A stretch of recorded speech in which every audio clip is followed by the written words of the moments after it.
Olá, pessoal, sejam muito bem-vindos a mais um vídeo aqui do canal. E hoje eu tenho o prazer de entrevistar Augusto Simões, quem eu acompanho há bastante tempo no Twitter, e ele acabou de publicar o primeiro livro dele e nós vamos bater um papo sobre isso. Tudo bem, Augusto? Tudo bem, Huberto? Obrigado pelo convite, é um prazer falar com você. O prazer é meu, cara. Eu te acompanho há bastante tempo, cara. Esse papo já estava para rolar, ó. Vamos lá. Que bom, cara. Conta um pouquinho para o pessoal como é que você caiu nessa toca do coelho, para a gente partir do básico e aí nós vamos começar a conversar. A minha pergunta primeira para ti, que eu quero fazer nessa tua história, você entrou ou conheceu o Bitcoin pelos motivos certos ou começou errado como eu? Eu comecei porque eu sou curioso, né? E aí eu li um artigo do Zero Hedge, que é um blog de finanças alternativas, né? E ele Uhum. sempre publicava alguma coisa sobre Bitcoin. Ah, o preço, era mais o preço, né? Eu li, eu falei, nossa, o que é isso, né? Uma moeda virtual. E quando eu fui começar a entrar na toca do coelho, eu cometi um erro, que depois acabou sendo um acerto, de procurar minhas informações num grupo de Bitcoin no Facebook, porque eu tinha Facebook na época. E aí não eram assim, a qualidade lá do grupo não era tão boa, porque tinha muito scam, né? Não é muito E saudável. não é muito saudável. Mas eu tive a sorte de ir lá encontrar tava uma discussão sobre, tinha coisa sobre Bitcoin, e eu lembro do Narcélio sempre comentar coisas técnicas, assim, né, aspectos técnicos do Bitcoin. E aí eu comecei a acompanhar, eu não respondia os comentários dele, não interagia com ele pessoalmente, mas via os comentários. E aí eu falei, nossa, essa pessoa parece saber, né, tecnicamente, que é um negócio sério. Ele discutia, assim, ponto sobre emissão, sobre mineração, sobre programação. Eu falei, nossa, eu preciso investigar. Então, isso daí pode até servir de um alerta para quem acha que ficar discutindo na internet não vale nada. Isso pelo menos serviu para me atiçar a curiosidade. Já Se é nasceu para um alguém, livro pode aí, estar lendo, né? já nasceu um livro aí. Você imagina, né? Começou por isso. Deixa eu te dar minha experiência rapidamente com relação ao Facebook na época. É, Eu era um dos lugares onde tinha. Facebook era o que tinha na época, o Instagram nem era muito comum utilizar quando eu conheci. E, cara, realmente foi um período em que inicialmente eu fiquei com receio de fazer pergunta, porque eu via que era tóxico no sentido não tão legal da palavra, como a gente usa hoje, maximalista tóxico e tal. Na época ele tinha uhum. um viés mais de atrapalhar do que de ajudar. Então eu senti isso na época. E o Marcelo é um cara fantástico, que legal que você caiu aí com né? Você deu atenção para um cara que, porra, tem uma didática violenta e É, entende. os comentários dele, assim, as discussões eram muito boas e eu nunca interagi, eu nem nunca comentei isso com ele, mas foi ele que me mostrou que era um projeto sério, que parava de pé e que não era pirâmide financeira nem nada. E eu tive sorte também em alguns dos comentários, não lembro se era dele ou se era de outra pessoa, conhecer o Alltime, que foi a primeira exchange que eu comecei a comprar meus satoshis. Que legal. E porque eu lembro que assim, eu nunca fui investidor, né? Eu sempre fui muito avesso ao risco, mas eu sempre tive Uhum. curiosidade. Então, minha preocupação maior era a segurança.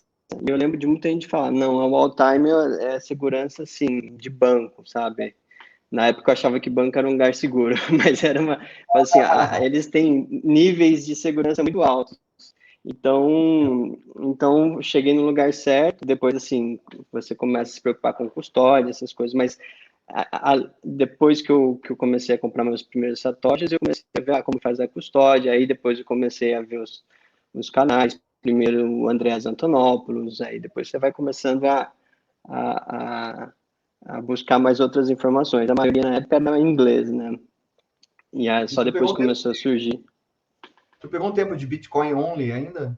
Ou já tinha aquele monte Não, de. não, não. Não, já tinha Ethereum, já tinha shitcoins e também eu fui pesquisar, eu fui ver qual que é a diferença do Bitcoin para shitcoins e só depois, assim, de muito tempo de estudo que você vai vendo qual o problema que o Bitcoin pretende resolver, por que que ele é único, quais são as suas características monetárias. Então, demorou um pouco de tempo, mas acredito que isso seja normal, né, para todo mundo que se interessa por Bitcoin.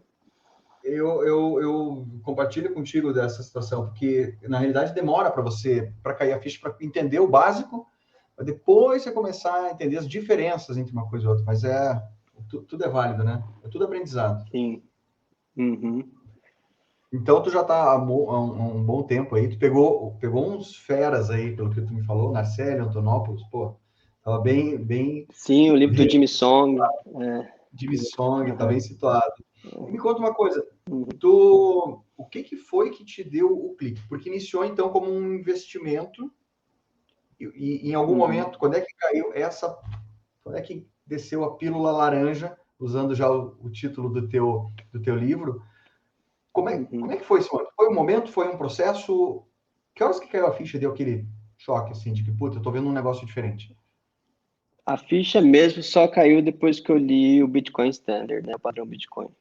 Foi aí que eu entendi realmente qual era o problema que o Bitcoin pretende resolver, quais os problemas do Satoshi Nakamoto e qual foi a inovação criptográfica ou tecnológica que ele trouxe, que não foi uma inovação criptográfica propriamente dita, né, mas foi para juntando peças que ele juntou que conseguiu criar uma moeda forte e inconfiscável, porque antes eu me interessava por moeda forte, mas eu não tinha essa noção da taxa de escassez do Bitcoin, de como funcionava o sistema fiduciário, qualquer história monetária, eu me interessava, mas foi o livro do Saifedean que juntou todas as peças que me fizeram, assim, falar, não, agora realmente eu entendi por que o Bitcoin existe.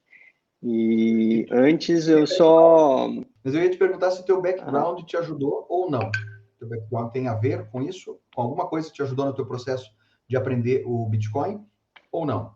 sim, eu sou formado em filosofia, então o meu background ele foi assim, eu não sei se eu tinha uma toca do coelho, mas eu tinha, assim, eu fui treinado, eu acho, a pensar rigorosamente, né? Então,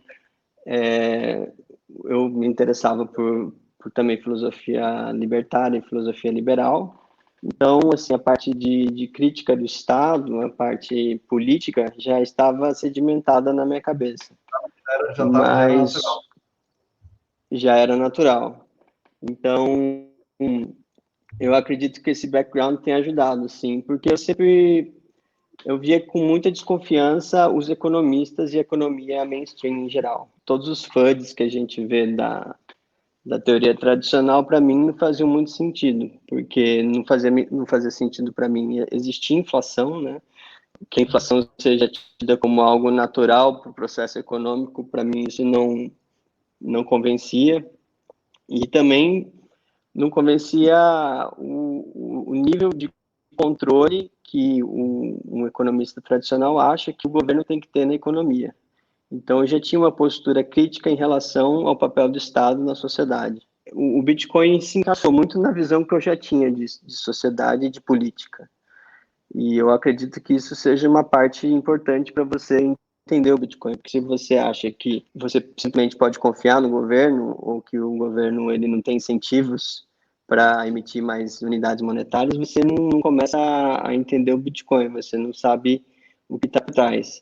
Uma das frases principais do Satoshi Nakamoto, que eu acho que é uma que resume bem o Bitcoin, é que ele fala que a trust, né, a confiança que se deposita nas moedas e no padrão monetário é um grande gargalo para o seu bom funcionamento, né? Então, a função do Bitcoin é criar um padrão monetário em que você não precisa confiar em ninguém. Você precisa só de provas criptográficas e precisa confiar na matemática e precisa entender a matemática e no incentivo criado por trás do sistema. Então, essa falta de confiança em relação ao Estado emitindo a moeda, eu já tinha. E o Bitcoin, ele juntou tudo isso, e foi assim que eu falei, nossa, realmente é algo que vai mudar a humanidade para sempre. Conta para mim uma coisa, tu, na época, como filósofo, tu já tinha tido acesso por exemplo, a obra da Ayn Rand, A Revolta de Atlas, ou não? Não, então, o objetivismo da Ayn Rand e a própria filósofa, ela não, No currículo da Não tá na filosofia, grade. onde eu fiz, na faculdade, na grade curricular, ela não entra, né? Ela no Brasil é muito raro você ver na graduação de filosofia ela ser exigida como uma leitura. A grade Entendi. filosófica que eu tive não passou por ela, porque isso daí, esses filósofos do século XX, eles são mais em filosofia contemporânea. E lá no Uhum. departamento de filosofia lá da USP, filosofia contemporânea, eu vi mais a filosofia francesa, da década de 60 e 70. Então, Sartre, Deleuze, Guattari, Foucault, não, os filósofos, a Ayn Rand não passou pelo meu currículo, eu só fui ler depois como interesse de uma forma autodidata, né? Mas Legal. ela também, ela não é vista como, tem gente que encaixa ela como uma libertária, eu acho que nem nos filósofos, assim, ela não faz parte da escola austríaca, né? Eu acho que a postura filosófica dela é objetivismo, então ela tem algumas divergências em relação à escola austríaca, mas eu acho que, assim, ela tem uma filosofia moral, eu não sou especialista em Ayn Rand, mas ela tem uma filosofia moral vista como muito radical, né? Em alguns círculos. O que é bom, né? O Então, que eu acho que tem essa vantagem de você, certo radicalismo traz atenção para que você, no mínimo, discuta o assunto né, com eu, outros pontos de vista. eu valorizo isso, porque o filósofo radical é aquele filósofo que leva a ideia às últimas consequências, né? E Isso. ele não É o que tem ela medo de chegar a essas últimas consequências. Então você chega a conclusões assim não óbvias sobre um padrão moral, sobre um padrão de objetividade racional que é possível ter. Porque, por exemplo, você diz a alguém num discurso público ou conversando com alguém, existe verdade sobre juízos morais, existe certo e errado objetivamente. Da mesma forma que eu posso ter uma verdade científica objetiva, eu posso ter uma verdade moral objetiva. Isso hoje é visto como algo assim, não, ó, cada um tem sua opinião, né? Existem várias culturas, não existe objetividade científica na moralidade. Isso é visto como uma excrescência. Mas se você fala, não, Uhum. olha, existe porque se você argumenta em relação a um padrão moral de que isso é certo ou errado, você pressupõe uma objetividade no argumento. Senão você não estaria nem argumentando. Então, se você diz que não existe objetividade moral, o próprio debate moral não faz mais sentido, porque senão vira um debate de emoções. Olha, se você diz matar é errado, você sente que matar é errado, não é que objetivamente matar é errado. Então vira um sentimentalismo e um relativismo. E isso, então seja rigoroso. Se você está argumentando moralmente, defenda o seu ponto de vista moral racionalmente. Então, são questões filosóficas super interessantes, que faz você não ter o que se chama de paradoxo do comportamento, né? Ou paradoxo performático. Porque as pessoas, elas agem como se o padrão moral fosse objetivo, elas agem como se houvesse uma objetividade. Eu faço isso porque é certo. Mas, na hora do argumento, elas dizem, não, mas cada um tem sua opinião. E isso acaba Uhum. gerando uma vida não autêntica, né? Porque você não sabe nem aquilo que você faz. Nem, você não consegue explicar nem sua própria ação, nem a dos outros, se você não considerar a objetividade moral. E o que é pior, você Então, tem aí são questões. dúbios, né? Aí tem julgamentos dúbios, daquela coisa que você tem um julgamento quando diz respeito a você e você tem ou aos seus, e quando você tem julgamentos que são relacionados aos outros ou às pessoas que estão um pouco mais distantes. Daí começa a ficar falho e a maioria das pessoas não quer pensar nisso, né? Deixa para É, outra pessoa pensar, eu sou assim, aí começa aquele rolo de você não ter, de você perder uma referência, perder uma régua moral ou objetiva, como a gente sim, está falando. sim, vira uma questão de achismo ou de opinião. Cada um E, acha o assim, seu. por exemplo, eu acho que isso se vê muito nos debates sobre o Bitcoin e as shitcoins, né? Eu acho que, Uhum. inclusive, tem algumas pílulas sobre isso, sobre o fato de os shitcoinheiros serem relativistas morais. Falo que para um shitcoinheiro, existem várias, assim, não existe ponto de você discutir qual a melhor moeda, porque cada um tem sua opinião. E toda verdade, ela é maximalista para um shitcoinheiro. Se você tenta dizer, olha, isso é errado, isso é certo, ele é visto como um maximalista da verdade. Então, eu acho que é um argumento, o argumento do maximalismo contra os bitcoinheiros, eu acho que é um argumento que não faz muito sentido. Não faz sentido nem no plano da moral, nem no plano da discussão sobre qual é a melhor moeda. Porque essa é uma questão, o que é uma boa moeda? O que faz uma boa moeda ser uma boa moeda? É uma questão que ela não é colocada no debate público, porque o estatismo, né, ou o capitalismo, que é o estatismo aplicado ao padrão monetário, ele desconsidera essa questão, porque existem várias moedas. Eu sou obrigado a usar o real porque é assim que funciona no Brasil, a jurisdição escolheu o real.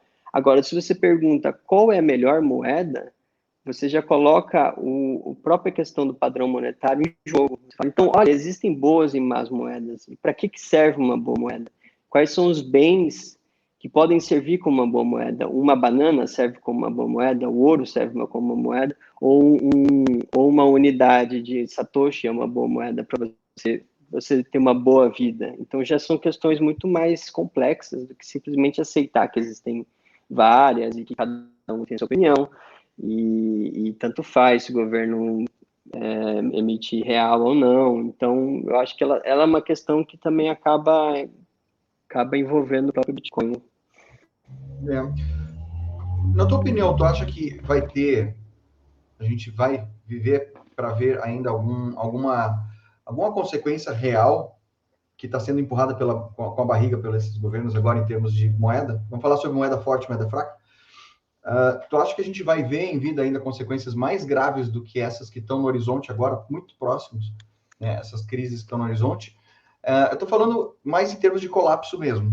Tu acha que a gente vê ainda um colapso na nossa geração? A gente ainda vai enxergar isso acontecer? Ou é um processo lento porque assim, quando a gente fala de moeda boa tipo ouro, nós estamos falando de 5 mil anos de história, né? Já quando a gente fala de uma moeda fraca, ela é mais recente, né? Mais de 100 anos aí que a gente tem essas moedas aí manipuladas e sem lastro agora, muito mais recente, né? Desde 71. Eu acho curioso que desde que o Bitcoin foi criado, o próprio conceito de moeda fiduciária começou a fazer parte do debate, né? E isso, há 10 anos atrás, não existia. Quem que ia se perguntar sobre se o real era uma moeda fiduciária ou não? Desculpa? Nem entrava em questão, né? Nem entrava. Então, e aí nós já estamos com 13 anos de Bitcoin e isso já está ganhando relevância no debate público. Eu acredito que nós, em pouco tempo, vamos ver a hiperinflação das moedas fiduciárias estatais e vamos ver a ascensão do Bitcoin. Eu acredito de moedas mundiais, das moedas. Sim, isso do é dólar. Isso é bom. Sim. Por um lado, claro. Em algumas pílulas eu menciono a questão das CBDCs, né, do real digital, das moedas centrais, das moedas digitais dos bancos centrais. E eu acredito que essas tecnologias que vão ser impostas pelos governos, elas já são uma própria negação da moeda fiduciária, elas vão ter um outro tipo de funcionamento. Então, os próprios governos, eles estão sabotando a própria moeda fiduciária. Então, em uma das pílulas, eu digo que o Bitcoin é uma alternativa à moeda fiduciária. Ela não ataca a moeda fiduciária, ela diz, olha, existe um outro caminho. Você não precisa de bancos, você pode fazer sua autocustódia, você pode transacionar, armazenar valor de forma soberana. Quem está realmente atacando a moeda fiduciária são os próprios estados, porque eles estão vendo que, com o nível de endividamento, com o nível de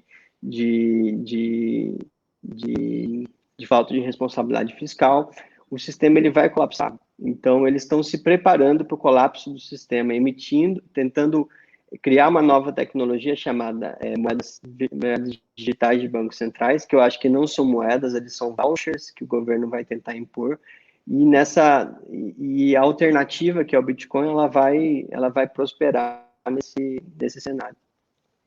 É sempre bom a gente conversar com maximalistas ou pessoas que realmente estão vendo ali no horizonte o colapso, porque claro que a gente tem que pensar no todo, no mundo, etc., mas um colapso lento é muito mais complicado e traz maiores danos do que um colapso rápido de uma moeda. E, tem aí várias histórias, né, que mostram assim, um colapso mais rápido faz com que as coisas se resolvam com mais rapidez. Um colapso lento, como aconteceu algumas vezes aí no Brasil e em alguns países, a gente vai perdendo poder de compra até o ponto em que a gente perde totalmente a referência aqui e não entende que está acontecendo um problema grave e tira da gente a informação necessária para as pessoas se rebelarem, entre aspas, aí, mudarem, gritarem, se incomodarem.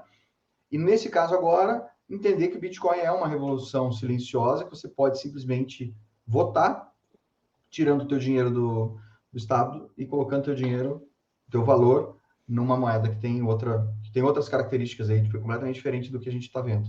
Sim, e a história da moeda fiduciária no século XX foi uma catástrofe desde o começo, né? Ela só pôde existir porque o governo, desde a Primeira Guerra Mundial, os governos mundiais, eles confiscaram o ouro, eles criaram o controle de capitais, então você tinha que usar a moeda da sua jurisdição, então os bancos eles não aceitam que existe uma verdadeira competição monetária, um brasileiro não consegue ter dólar no banco, nem um argentino, ele precisa pagar taxas, ele precisa vender para o governo se ele tenta importar moeda estrangeira. Então foi necessário muita coerção estatal para que fosse criadas as moedas fiduciárias. Elas não são uma escolha do mercado, elas são uma imposição.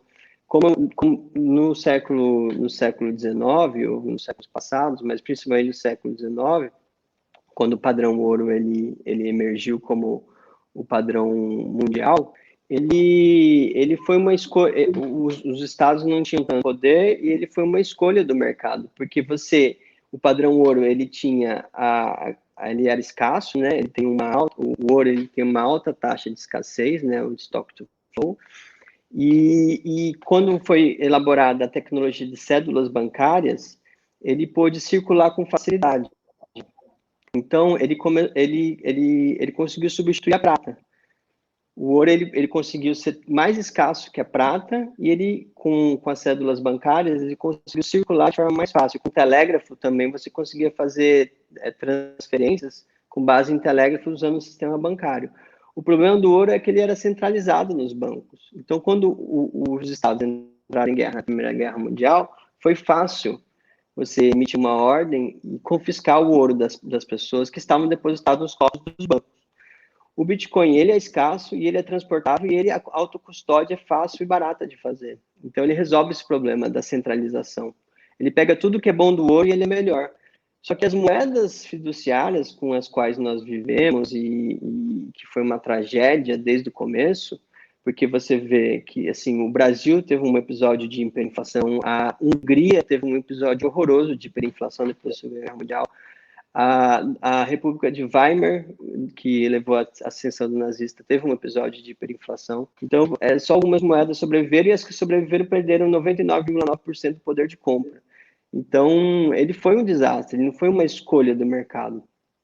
Ele foi necessário muita coerção e muita destruição econômica, né? Porque ele se apropria do seu poder de compra, ele centraliza através da senhoriagem e através do efeito cantilho, ele centraliza e concentra a riqueza, empobrece a população.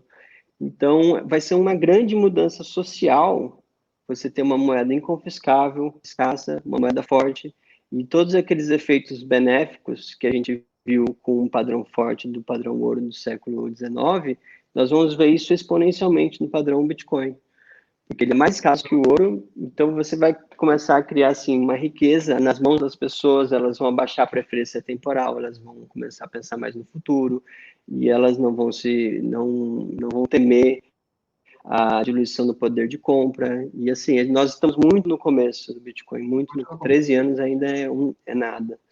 Então, eu acredito que a gente vai ver essa grande mudança nas nossas vidas. Maravilha. É que os argumentos com relação às críticas, né, com relação contra o Bitcoin ainda são fáceis de você fazer, desde que a pessoa tenha o mínimo de abertura de mente e enxergue a coisa num intervalo de tempo que não seja tão curto, né? Você enxergar o Bitcoin com as características dele, um intervalo um pouco maior, e essas coisas vêm à tona. Então, as preocupações com variação de cotação e etc., elas têm uma razão de ser agora. Você não sai do zero para 20 mil dólares em 13 anos sem ter essas oscilações, né? Sem ser volátil, e não vai chegar em, sei lá, 100 mil, 200 mil dólares sem volatilidade, vai acontecer. Então, a gente está vivendo isso, a gente está nessa montanha russa agora. Então, a questão é tentar fazer que as pessoas enxerguem o quadro um pouco mais de longe, né? O big picture, ele vem um pouquinho mais de longe, para entender as razões do porquê que está acontecendo isso. Uma das pílulas, eu digo que o Bitcoin, agora ele funciona como absorção do valor das outras reservas de valor. Ele tá se monetizando ainda, né? Então, isso. Essa volatilidade são esses processos de monetização que o Bitcoin ele vai absorvendo tudo que é usado como reserva de valor e que não tem funcionado mais. Então, ele é uma reserva de valor, mas ele está absorvendo o ouro, ele está absorvendo os imóveis, ele está absorvendo as próprias ações, né, que as pessoas no padrão fiduciário precisam usar, eles precisam se tornar investidores para preservar valor, que é uma forma completamente errada de você distribuir o risco na sociedade, porque sem uma moeda forte, você acaba exigindo que o indivíduo deixe de poupar para virar investidor, isso cria riscos sistêmicos. Então, nessa fase do Bitcoin, ele ainda, como você falou, como que eu ia ter uma moeda que se monetiza do zero se você não tiver uma grande volatilidade? Não é que de um dia para a noite ele vai valer, ele vai absorver tudo. Você tem esse processo lento de absorção de valor. E, assim, a volatilidade, você não deve temer a volatilidade, você deve saber controlar e controlar suas emoções. Por isso que grande parte, tem um dos capítulos que eu falo sobre custódia e sobre moralidade, que é uma das formas que eu acho corretas de se expor ao Bitcoin, de entender o Bitcoin. Você tem que, eu acredito que as compras recorrentes, que elas são assim, elas são mais saudáveis para o indivíduo, para ele não se decepcionar, porque às vezes ele entra num bull market, daí logo tem um bear market. Então ele é uma forma muito mais tranquila de você navegar no Bitcoin. É a forma de você olhar isso um pouco mais de paz de espírito, né? É como subir uma maré. Se você olha a maré de longe, ela está subindo Sim. como um todo, mas vai perto da onda da praia lá, vai ver o que está acontecendo, aquela confusão na bordinha, né? Onde a onda quebra. Né? Ali não tem como. Ali vai... Para que a maré suba, você vai ter esse clash, esse baque de energias aí, subindo, descendo, até que o todo suba. Eu vejo como uma maré subindo mesmo. Né? Depende do teu horizonte. Você está olhando bem de longe, vendo a maré subir uma coisa, você vai lá no zoom, olhar de perto, no dia a dia mesmo, é outra conversa. Você vai ver muita volatilidade, muita coisa pegando fogo ali nesses valores, né? Que eu percebo que quanto mais tempo a pessoa fica no Bitcoin e se interessa, menos ela presta atenção no preço e mais tempo ela presta atenção de como fazer uma custódia segura. Então, ela é um aprendizado, né? Quem chega no Bitcoin pode estar mais preocupado com o preço no começo, mas você vê as pessoas que estão mais anos e se interessam por mais anos, falam, não, o foco tem que ser como fazer uma custódia segura, como fazer o seu manejo da sua seed, da sua chave privada, e como fazer uma multisig até. Então, é um processo de aprendizado. Isso é uma das coisas, talvez, que a gente força bastante a barra para que as pessoas façam, aprender a autocustódia, porque é o que tu estava comentando aqui, né? Eu tô já aproveitando aqui, botando as tuas pílulas no vídeo aqui, e uma delas aqui de julho, agora de 2022, estava comentando sobre essa coisa de autocustódia e Bitcoin no papel, ou seja, aqueles que estão teoricamente em corretoras ou que eles não existem de verdade, né? Também eu queria falar um pouquinho sobre isso, para a gente chamar a atenção do pessoal. Corretora tem um papel importante de rampa de entrada, mas ela ela tem exatamente esse papel e não é um local de você fazer custódia. Eu vi você batendo bastante nessa tecla, né, de chamar a atenção das pessoas. Porque senão a gente vai ter um monte de Bitcoin de mentirinha rodando e os de verdade não. Se você compra um Bitcoin e deixa na corretora, na verdade você está aumentando a oferta de Bitcoin, né? Porque ele pode, nada garante que ela venda Bitcoins que não existam. E uma das pílulas fala, se todo mundo sacar Bitcoin, vai ter Bitcoin para todo mundo, porque não existe uma prática de proof of reserves, né, que se chama. As corretoras, elas não têm que provar para ninguém que elas têm aquele Bitcoin que eles estão vendendo. Então, eu acredito que existe muita reserva fracionada de Bitcoin que eles estão... Não é reserva fracionada tecnicamente, porque eles não estão necessariamente emprestando, mas eu acredito que existe uma inflação na oferta porque muita gente não faz autocustódia, que é uma das partes principais do Bitcoin. Não, maravilha. E, cara, você me ensinou uma palavra nova que eu não conhecia, que é samizdat. Samizdat, é isso? Que é o subtítulo do teu Sim, livro. samizdat. Desse Sim, nascimento dessa. ela é uma palavra russa. Eu decidi publicar o livro porque eu acredito que os bitcoinheiros e o Bitcoin, eles estão sofrendo um certo tipo de censura nas big techs. Então, eu vejo muita gente reclamando de shadow banning, ou que as pessoas estão sendo até perdendo seus canais. E Uhum. eu tomei um castigo no Twitter, eu fiquei uns dias sem poder acessar, e eu fiz o download do meu log do Twitter, e eu vi que eles tinham um material que estava com eles, né? Estava no servidor deles. E quando aí eu decidi fazer esse download e compilar tudo que eu tinha escrito nos últimos 3 anos sobre Bitcoin, e eu vi que tinha um material interessante. E depois eu decidi separar em temas, né? Que são os temas do sumário. No Brasil Real Digital, eu falo sobre funcionamento e custódia, reserva de valor e inflação, e etc. E, e eu decidi colocar o subtítulo como samizdat, que era uma prática de resistência cultural da União Soviética que se chama autopublicação.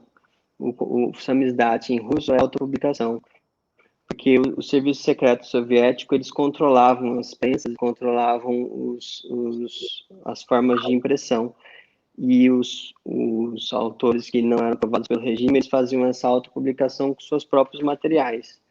O Boris Pasternak, vários outros autores publicaram dessa forma. O próprio Dr. Zhivago, do Boris Pasternak, foi publicado em forma de samizdat, e ele era uma prática que é autopublicação. Então, quem não era aprovado pela polícia ideológica do regime soviético acabava fazendo esse tipo de publicação. E então eu coloquei como subtítulo Bitcoin Samizdat porque seria como se fosse, eu queria que isso fosse baixado e cada pessoa interessada tivesse uma cópia, porque é como se fosse um node, né? O node do Bitcoin ele é uma cópia do blockchain, então você descentraliza e proíbe a censura. Então, como se fosse um registro de ideias e pensamentos e aforismos, que eu decidi chamar de pílulas, que é um termo guarda-chuva, para que a gente pudesse escapar da censura das big techs. E porque é impossível você censurar se todo mundo tiver uma cópia no seu HD ou se tiver uma cópia impressa em casa. E ele tá disponível agora para ser baixado no site do Refúgio Bitcoin. E em breve nós teremos já uma versão impressa para ser vendida lá. Mas ele está de graça agora, a forma de e-book. Maravilha, cara. Eu tô passando aqui as pílulas, elas estão muito fantásticas, né? Tem muita coisa legal. Como eu te falei, eu já te acompanhava há um bom tempo e é sempre bom ver isso. É uma forma de guardar. Já tenho minha cópia, tá? Vai ter aqui um node das pílulas laranjas. Legal. É Já para tenho, circular mesmo, é para que as pessoas, já passar para o baixem, pessoal também, leem passar para frente, né? Passar para frente. Porque tem muita, isso. muita, muita coisa, um material muito rico, cara. A gente tem que manter isso aí em circulação, trazer essas informações para o pessoal. E é o que tu falou ali no início, é para fazer pensar. né? Degustar, pensar, Uhum, concordar, discordar, tanto faz, uhum. e botar o pessoal para enxergar o mundo de uma forma um pouco diferente, né? Isso. E um dos problemas do Twitter é que você tem a linha temporal e tem muita coisa interessante que acaba, tem muito debate interessante, que é alguma coisa que você leu, acaba salvando. Mas você perde isso no fluxo, né? E eu até lembrei daquela frase do que o Michel Temer escreveu na carta Dilma, que ele falou verba volante scripta manente. O que você fala, ele passa, mas o que você escreve, ele fica. Então, é uma Uhum. forma de você. Se você tem a versão impressa e guarda, aquilo permanece, mais do que na versão virtual e está no servidor do Twitter. Eu não sei onde isso, se isso vai existir no futuro, sabe? Eu não tinha domínio, eu não tinha soberania daquelas próprias informações e pensamentos que eu tinha.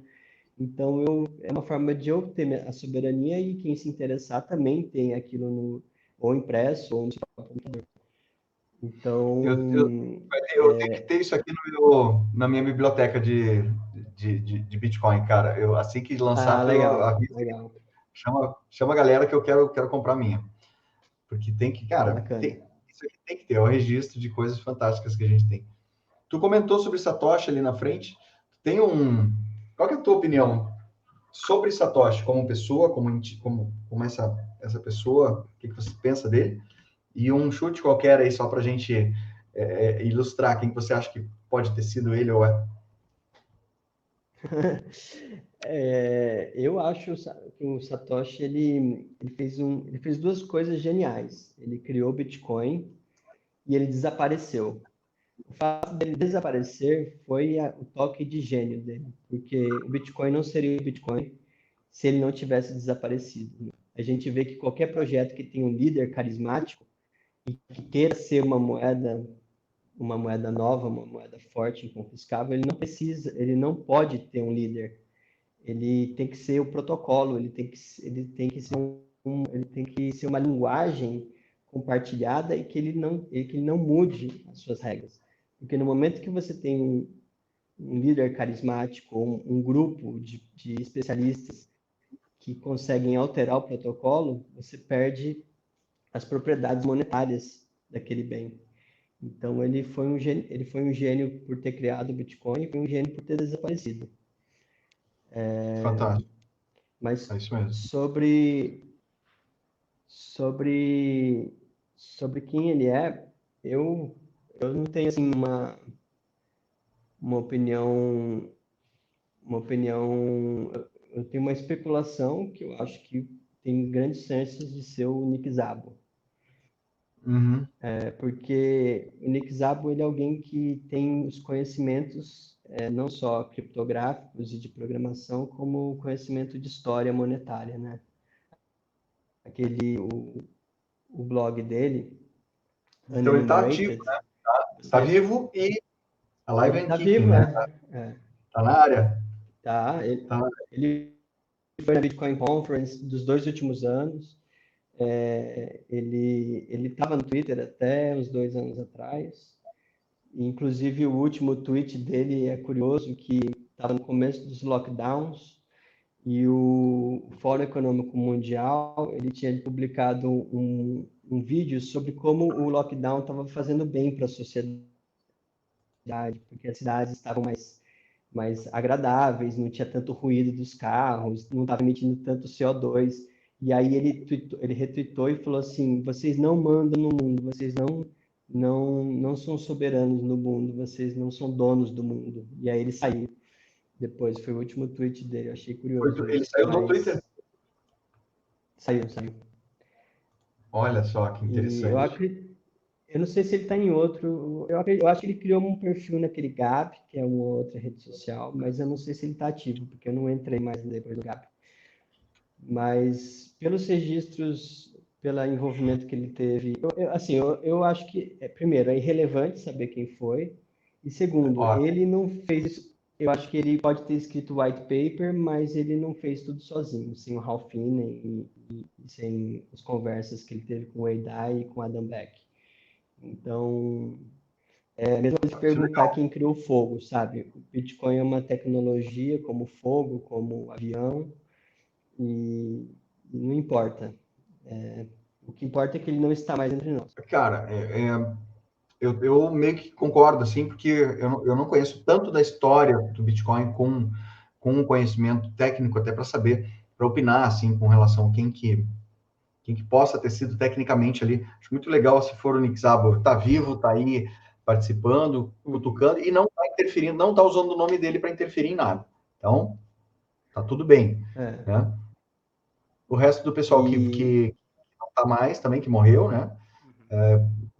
Tudo bem também. Mas o fato dele ter saído foi fundamental para que a gente tenha hoje essa confiança no protocolo, né? Foi. Eu acredito que os primeiros satoshis que ele minerou, se ele foi esperto, eu acho que ele já deve ter jogado as chaves privadas fora, então tanto faz, né? Eu acho que é irrelevante agora a questão da autoria. E tem registros interessantes do começo do Bitcoin Talk, a interação que ele tinha com os primeiros desenvolvedores, e você vê que lá em 2010, 2009, ele já estava colocando na mão da comunidade. A própria comunidade estava se apropriando do Bitcoin. Então, como se fosse ostracizado pela própria comunidade. Como se, assim, se você quer fazer uma moeda forte, inconfiscável, nós não podemos ter uma figura tão importante como o seu criador. E é algo que as outras moedas, né, as shitcoins, não têm. Todos têm um criador por trás, todos têm um líder por trás. Então, no Bitcoin são todos usuários. E nos outros projetos existem os usuários, existem os administradores que podem mudar o protocolo. E essa é uma grande diferença. Nós passamos agora recentemente por uma alteração. Eu não conheço muito para poder falar, tá? Mas eu vou trazer só a provocação filosófica aqui sobre a alteração que houve em termos de mineração do Ethereum. Tu acha que cola esse discurso ainda? O motivo dele ser, o motivo de economia de energia, etc. Cola ou não cola? Mas eles vão empurrar a goela abaixo porque vai agradar, vai ser mais bem aceita pelo Fórum Econômico Mundial e defensores da ESG e blá, blá, blá. Ou tanto faz? Assim, pessoalmente eu sei que whatever, né, cara? Tanto faz, para nós aqui, tanto faz. Mas em termos de estratégia de divulgação das criptomoedas, ou tentar adentrar e ter algum tipo de legislação a favor e tal, tu acha que cola esse discurso, ou ele é tão nada a ver, ele é um discurso que ele não para de pé, que não vai colar? Assim, mudar para Proof of Stake, eu vejo muito bitcoinheiro falando, agora eles vão ser capturados, hahaha, eles vão cair na mão dos governos, e eu acredito que é exatamente o projeto deles, né? Eu acho que eles querem ser capturados.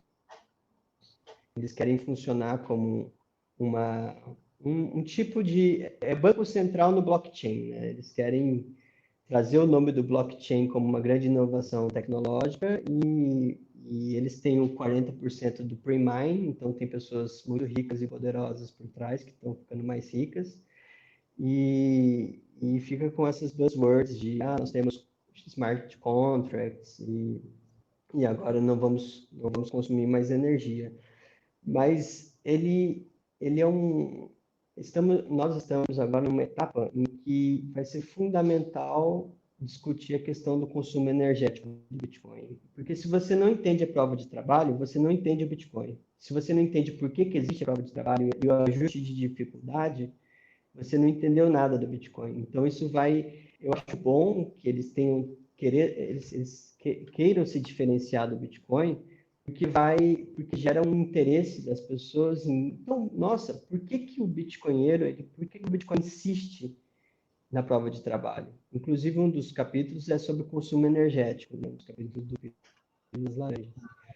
E é fundamental esse tipo de debate. Esse debate do consumo energético, ele pode prejudicar os mineradores das jurisdições que tentam proibir a mineração nos seus respectivos países.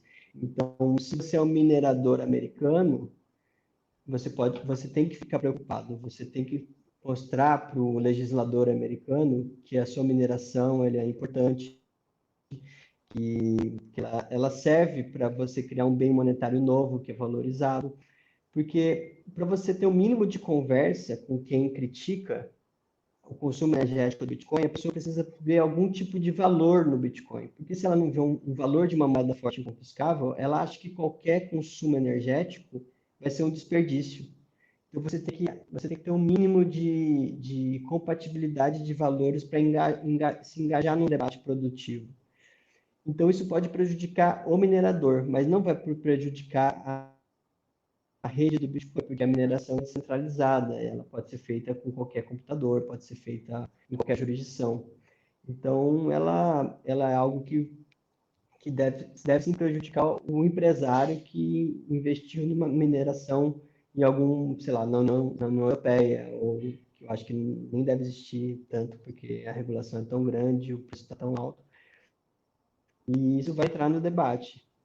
Mas, assim, para o Bitcoin, a gente só tem não, não vai. O que pode existir é um tipo de imposto que vai ser criado para a transação do Bitcoin, que algumas jurisdições podem tentar começar a exigir, por exemplo, como o Bitcoin consome muito, eles acham, primeiro, eles não sabem nem raciocinar, eles não sabem nem como funciona, eles acham que é o consumo por transação, eles não sabem que é um bloco e que vai simplesmente confirmar, vai confirmar as transações. Então, eles vão tentar chegar a algum tipo de cálculo de consumo energético por transação, que isso não faz nenhum sentido para o Bitcoin.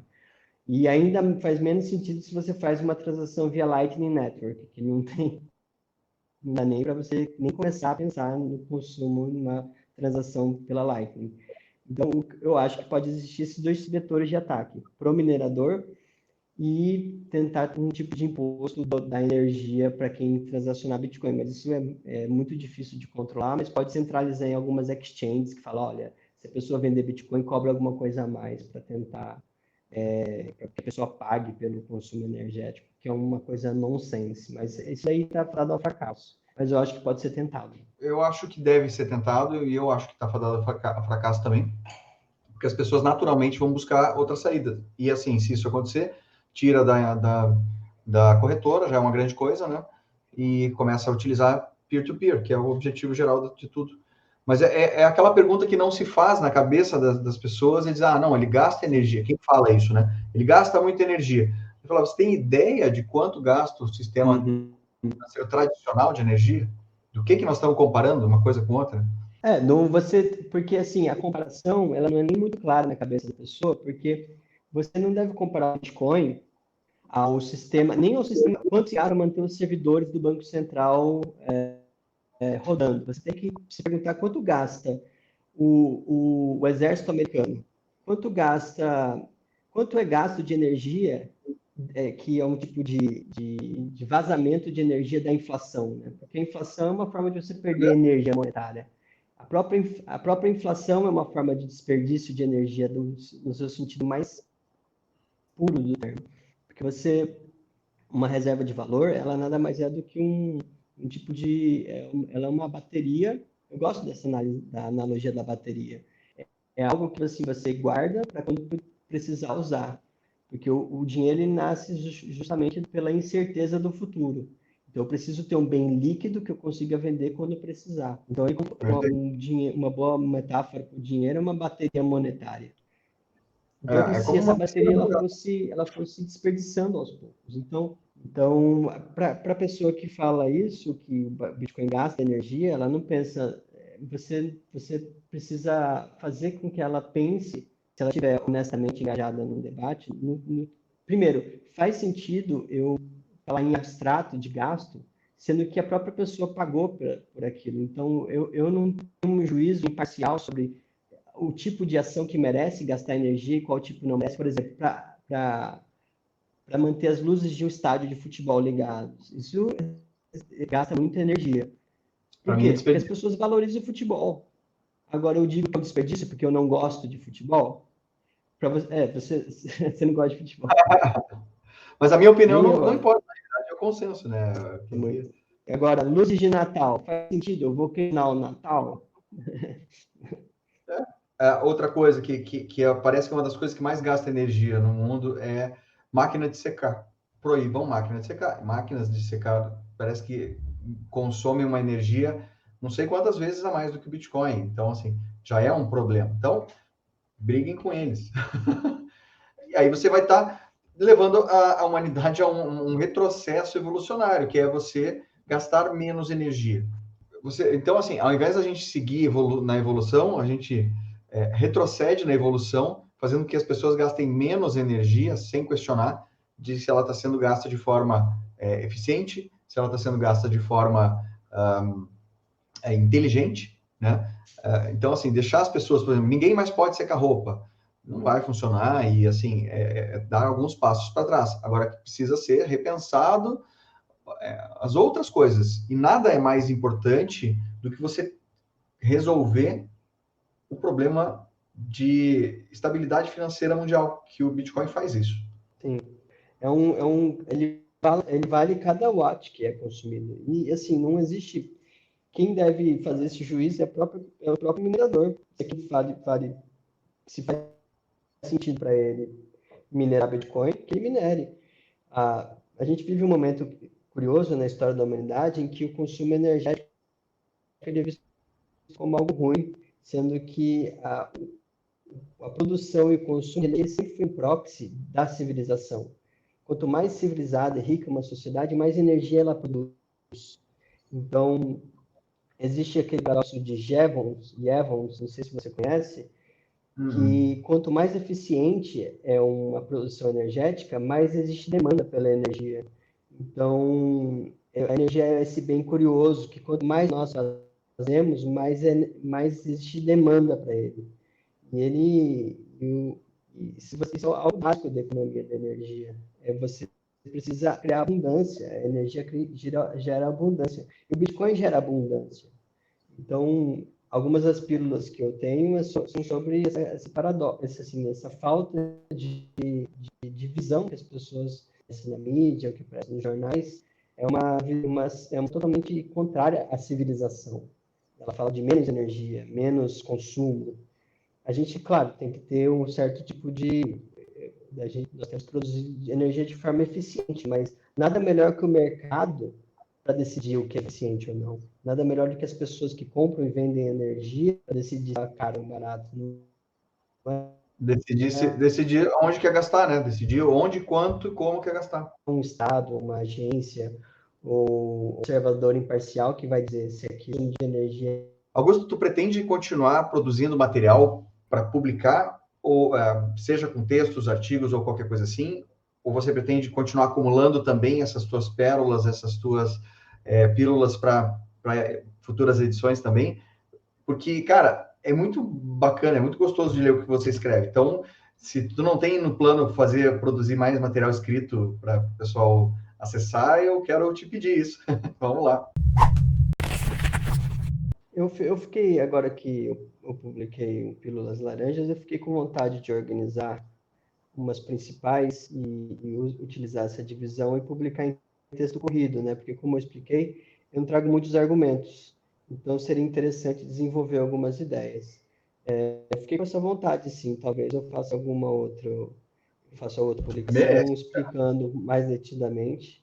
Isso, assim, vai depender muito da aceitação dessas ideias, né? Se eu perceber que tem algum interesse e que seria interessante desenvolver algumas ideias, seria bom pegar uma segunda edição, assim, com mais os argumentos, exemplos, porque senão ela pode ser, uma pílula pode ser usada como um pressuposto para uma discussão mais aprofundada, como a gente está fazendo aqui. E se tiver algum desenvolvimento das ideias, eu acho que seria legal. Perfeito, cara. Eu acho que, independente da aceitação nesse momento, lembra que a gente está num momento de baixa de mercado, seja lá o que for, e os remanescentes aqui vão aproveitar o teu material mais cedo ou mais tarde. Então não tira isso aí não tira do projeto aí. Eu acho que vale a pena. Qualquer um dos assuntos, dos tópicos que tu escreveu já são bons o suficiente para dar uma bela discussão. Então tem que continuar. Eu fico feliz, obrigado. Obrigado pelo comentário positivo, dá incentivo sim para continuar, porque a gente está numa bolha pequena ainda, né? E seria legal que houvesse mais remanescentes mesmo. É isso mesmo. Eu acho que vai estourar mais cedo ou mais tarde. Esse teu livro vai chegar nas mãos É. de muito mais gente. E a gente nem imagina o que pode acontecer. É verdade. Tem um aspecto bom de lançar um livro, né, quando o preço está assim de lado, porque mostra convicção, né? Eu não fui na onda do preço, então mostra que assim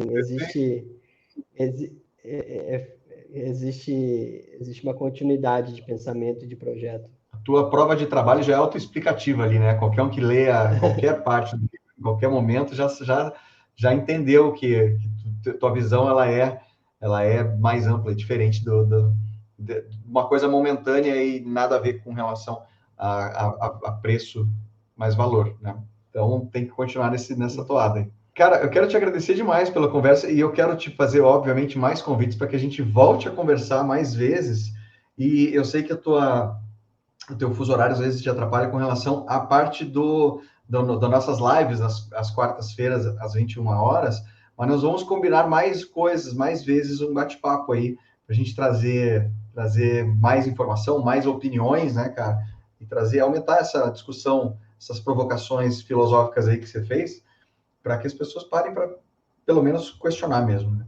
Então, fica aqui o meu agradecimento e um convite para uma próxima aí da gente continuar nosso papo. Eu estou sempre à disposição. Foi um prazer conversar com você, Roberto, e foi muito legal nosso papo. E espero voltar sim, novamente. Com certeza. Cara, obrigado mesmo e um abraço para todo mundo. Até a próxima. Um abração.